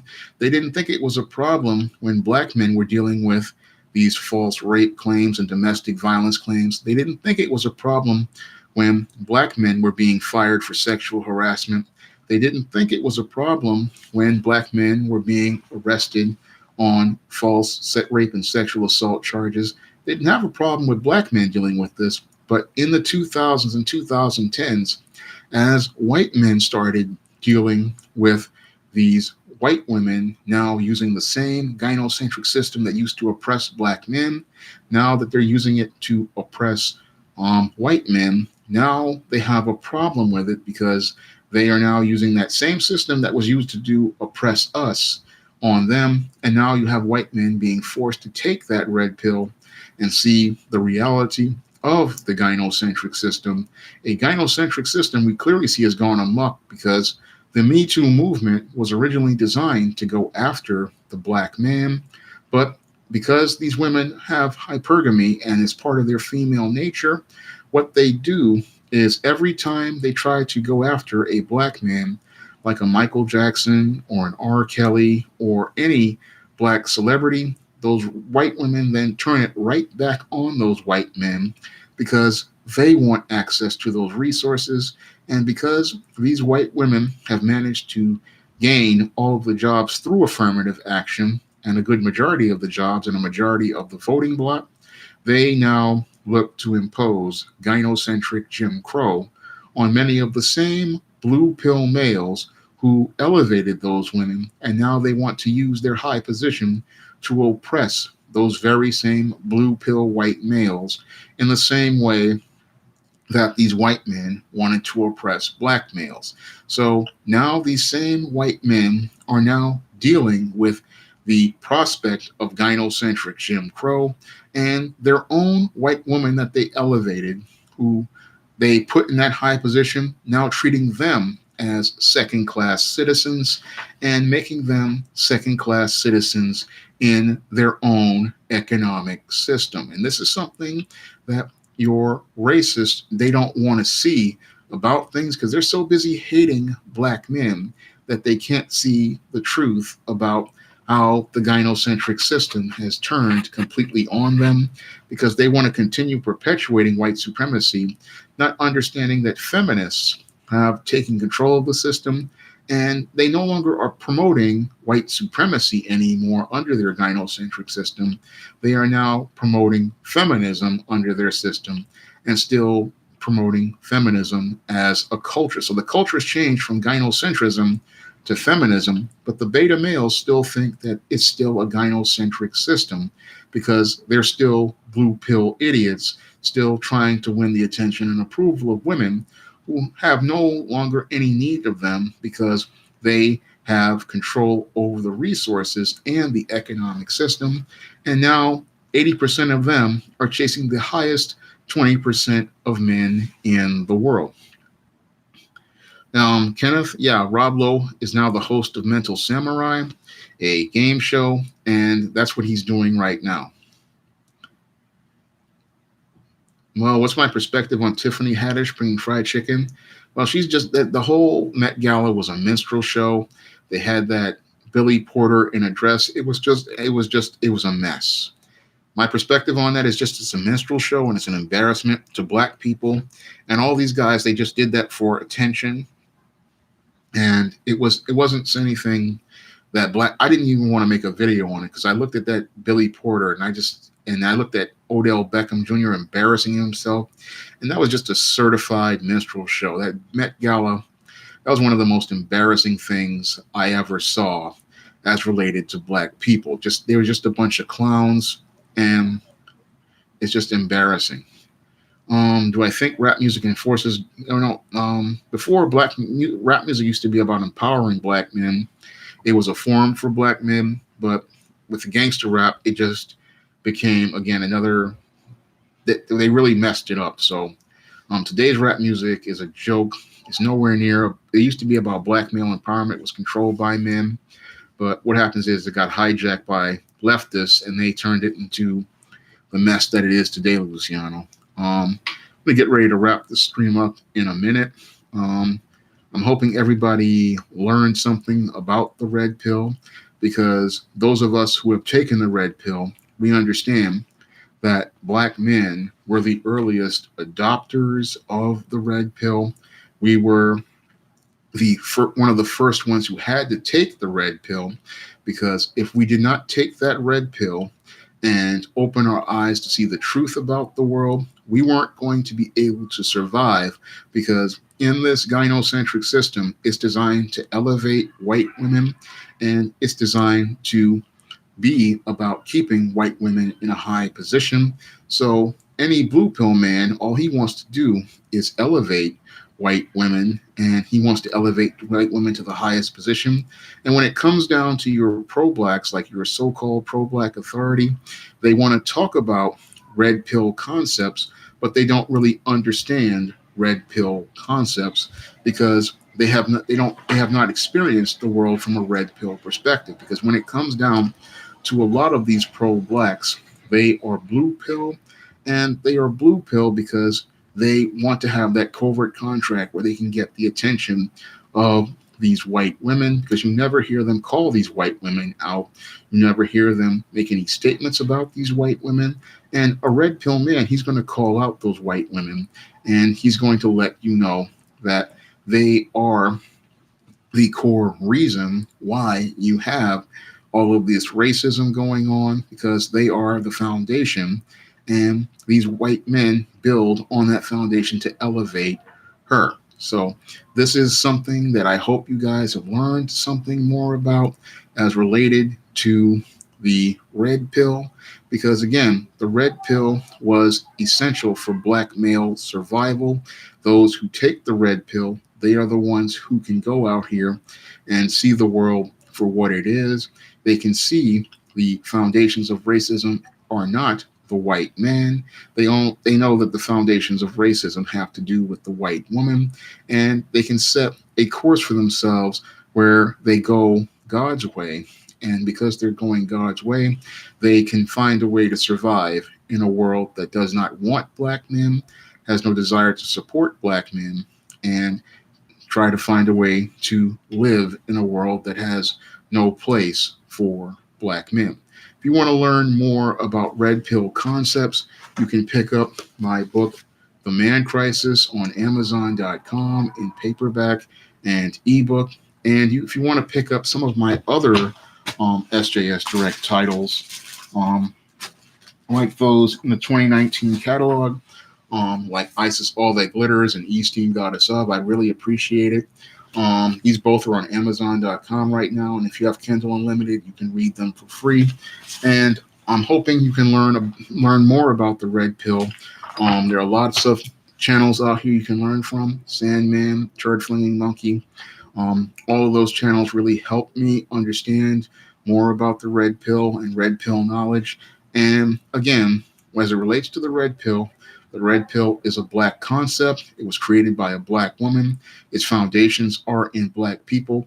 So when I hear your pro-black authority talk about that the black men can't be red pilled, I know that that's not true, because the red pill has its foundations in black people and black culture, and black men have to take that red pill because in order to survive in a white supremacist gynocentric world, he needs to see the reality of that world so that he can make a way for himself in it. Thank you all for coming to the stream. I hope you pick up my books, and I hope you'll be there for next Wednesday's live stream at noon.